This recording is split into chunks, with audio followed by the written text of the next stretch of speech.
on in, family. Come on in, come on in. It's time to get real. Deion Sanders, 12-0 at Jackson State. His son, Shador, is the quarterback. They were balling. Problem. Deion has now chosen to leave Jackson State and go to Colorado. It's really shaking up the sports world. We'll dive into all the nuances of it. But firstly, Dave Helman, you chime in very quickly. What is your issue, or do you have an issue with Deion Sanders leaving for Colorado? I don't have an issue at all. This is honestly low-key incredible. Like when Deion Sanders announced that he was going to coach Jackson State, it was this big story. Everybody, how's it going to go? How's he going to be as a coach? He was so good. It's rare to jump from FCS to FBS at any level. And Colorado's been down, but this is a Power 5 program. He's the first HBU head coach to get a Power 5 head coaching job. That's unprecedented. That's historical. So I know there's a lot of nuance to it. I know there's a deeper conversation there, but to be so successful that you can make that type of jump, and honestly, with Deion's name power, I thought he could have gotten a better job, because again, Colorado's been one of the worst programs in the country this year and for most of the last 2 decades. So it speaks to his name brand and the success that he's had that he was able to make a jump like this. I think it's incredible. Well, Dave led to it, so let's just be real about this conversation. There are a lot of nuances that more so appeal to upbringings. Joy, Shady, myself may have experienced, family members may have experienced. Some people saying Deion Sanders is a sellout for leaving Jackson State and going to Colorado. Joy, I want to come to you next. What are your thoughts on Deion leaving? What are your thoughts on people calling him a sellout? What's your overall opinion on the situation? I'm really happy for Deion Sanders. Congratulations on the success that you had at Jackson State, which was unprecedented, and getting a job at Colorado, which is unprecedented. An HBCU coach has never gone to that level. And I'm very confused overall at what the outrage is about. Now, I understand I didn't go to an HBCU, so I understand the pride of going to an HBCU and what that emotes. And I certainly understand anybody who goes to Jackson State or is a Jackson State alum who's upset. Similar to when Lincoln Riley left Oklahoma. I don't think it's reasonable to be mad at Lincoln Riley, but I get Oklahoma fans not liking Lincoln Riley, and so on and so forth. We see this with jobs, with college jobs and professional jobs all the time. Because you're a fan and you care, that's understandable. If you aren't a Jackson State alum, however, I'm really confused. Because Deion went there, elevated the program, brought attention to the program, brought in students, got college game days there, dedicated himself to building this program, and had actual quantifiable success. Deion Sanders was in the hospital having toes amputated, and was out on the sideline, in recovery on the sideline at games. You telling me this man wasn't dedicated to the school? He was using the school? He was giving money back to the school? I don't understand why it is a bad thing to move on to another place. Because what's happened now through all this conversation is Deion was leaving this job, a great job. This was a job that someone could come to and put their own stamp on it. Clearly, you can have success there because he's shown that you can. Now it's not a good job, because if you take that job, you got to stay there forever or you're a sellout. So if you're not Deion Sanders, how do you have the reputation to go there as an aspirational person to ever want to move on to somewhere else? So what was a good job is now not a good job. 2-5, chime in. Yeah, I love this job move, right? And I love Prime Time, so I'm going to call him Coach Prime, right? The problem is, everybody's making a big issue out of it, but this is what every coach goes through. This is college football. Yes. I think the difference is, the big name and where he went. The HBCU, I know nothing about that until he went there. Then I learned about it. In high school, I was a top recruit. I'm talking about Pete Carroll. This is when Pete Carroll had Reggie Bush, from Reggie Bush to Reggie Bush. Coming to my high school. We want to talk to LeSean McCoy, meeting with him, et cetera, et cetera. My parents coming in to talk to him at school. I didn't know anything about a HBCU college to come talk to me. I wouldn't even know what that even is, right? So now I catch myself on Saturdays. I'm tuning in. Coach Prime is there. He's making this big thing. It's all the awareness, the attention. Come on. College game day, right, is the biggest thing for college football. They're there promoting the school, et cetera. So, and I'm used to seeing them against, Ohio State and Michigan's. And I'll say this, because I won't get deep on it, because it hurt me, because to see a lot of my black people talking about Prime, it's like, Prime Prom is here. He's for everybody. Like, he want everybody to do well. And the thing is, okay, you look at, I'm going to say, the schools like I went to Pittsburgh. You got Penn States and all that, et cetera. They promote these schools so you want to go there. Oh, I want to be the next Larry Fitzgerald. I want to be the next Dan Marino, whatever it is. Adrian Peterson, you go to Oklahoma. So my thing is now, Prime has did that same thing. You can go to the NFL at HBCU and become something. Them same recruiters and NFL scouts that was going to the games, maybe Prime brought it out there. Those kids are still there. So we're going to go get them kids. We'll still recruit them. Just because Prime's not there, still have some scouts. So I love what Coach Prime is doing. It's a promotion.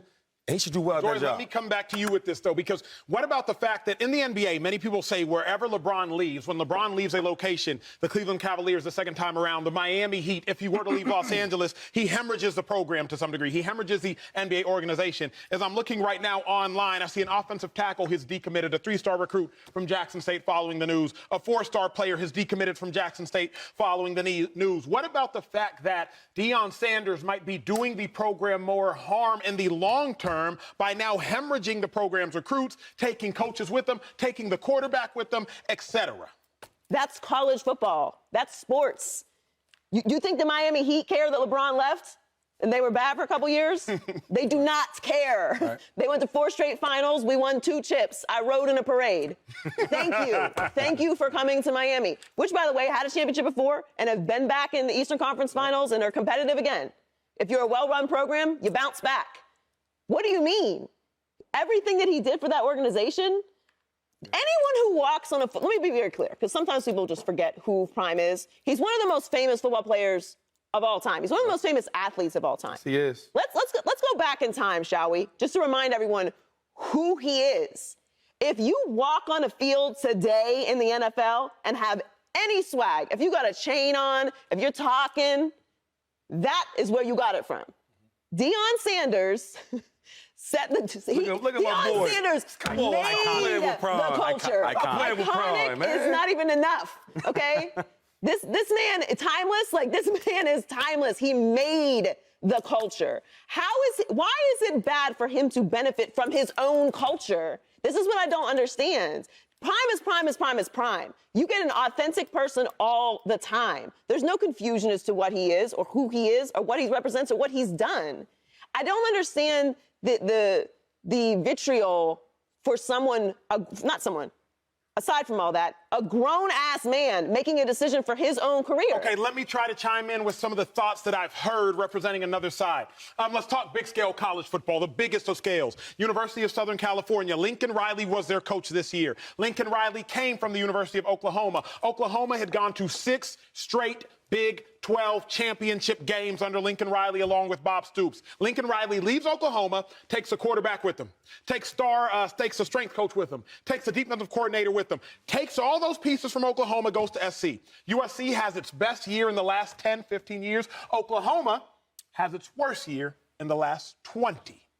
I think if that same parallel follows Deion Sanders and Jackson State, then the question is, did Deion Sanders end up hurting Jackson State more than he helped? Because when you look at the University of Oklahoma, if there is going to be some sort of parallel, remember, Deion's taking the quarterback and other recruits have decommitted. If he sets Jackson State back, does that end up doing more long-term damage? This is how the business works. This is the business. This is not a volunteer service. This is a business. Hello? This is how it works. You just described what happened with Oklahoma and USC. That is not an isolated situation. That happens anytime a coach leaves. Anytime a coach leaves, that's what happens. Recruits change, they get in the portal, people decommit. That's how this works. Okay, let me ask you the question that most people won't ask on air. Should Deion be more sensitive to it? I'll ask both Shady and Joy. Should Deion be more sensitive to leaving and potentially hemorrhaging a program, given the fact that he's leaving a historically black college and university and hemorrhaging that black program, going to a PWI, predominantly white institution? Should he be more sensitive to it? Yes, probably. But that goes back to my original point, that anyone who takes this job can never leave. Because if you take another job, as an aspirational person, you have aspirations to do anything else in college sports. If you take another job that's not another HBCU job, then you're a sellout. Yep. When you say sensitive, as far as what? Like like what? Sensitive meaning Brian Kelly can leave Notre Dame and go to LSU because at the end of the day, Notre Dame gonna be all right. Okay. Lincoln Riley can leave. Brian Kelly came from a D2 school, first of all. Correct. And kept climbing. Of course. Okay. I'm saying gonna be all right in the sense of Notre Dame will forever have resources. Right. Lincoln Riley can leave Oklahoma and go to USC because Oklahoma, at the end of the day, Okay. they gonna I get be all what you're right. saying. Right. But Deion, if you leave Jackson State, you know Jackson State isn't going to have the same mattress to lie on as Oklahoma or Notre Dame. Can we get away from the school and let's look at the whole picture though of all the black colleges, HBCU teams in general? Like he put attention to that. We keep talking about this to one school. There's a lot of schools I can name. The coach leaves, the team's bad for a couple of years, then they get good again. That's sports. What about the whole thing though? Like I've seen guys like Snoop Dogg and like all these other Puff Daddy. Everybody's just talking about it and making awareness to it. And we know this, everybody's followers. I don't want to say followers, but they go with the wave. Yep. Oh, we're going to the game? Oh, we're going to the game. Oh, we're supporting. I remember going to I was going to Atlanta, and it was a plane full of Jackson State, and I forget the other team, but all these people going to this game. It was like Penn State versus, I don't know, Michigan. So let's get away from this, the team. Let's look at the whole league and what he's did for that whole league. So. We can't always be complaining about black coaches not getting opportunities, and then when black coaches get opportunities, we're still complaining. Right. The math doesn't math, y'all. Because real quick, like we don't know Deion's coaching path, his dreams, his journey, what he want to be. He might want to coach in the NFL and his steps. And he's climbing Correct. every and other also, coach. if you have an issue with him taking the Colorado job as opposed to some other bigger job, there's nuances to that too. But if he takes some big job and doesn't do well, then his coaching career is over. So he's actually building up his resume in a rational way. Do your thing, Prime. Coach Prime, do your thing. Here, I think, is the most troubling and concerning issue with Deion Sanders' criticism. It is this. If you criticize a person that has poured back into you, a community, into you as a program, into you as a school, then you are not incentivizing that person to want to continue to give back after they now have acquired more resources, after they have acquired more wealth, after they have acquired more support. Understand, Deion Sanders did a whole lot more for Jackson State than anybody on Twitter likely ever has. So to now call him a sellout retroactively is going to disincentivize him from wanting to continue to support the very community that is now chastising him. It actually makes no sense. Let's play the long game. Let's open up the door instead of looking through the keyhole. Subscribe here to get the latest from Speak and go watch a few segments from our other shows on FS1.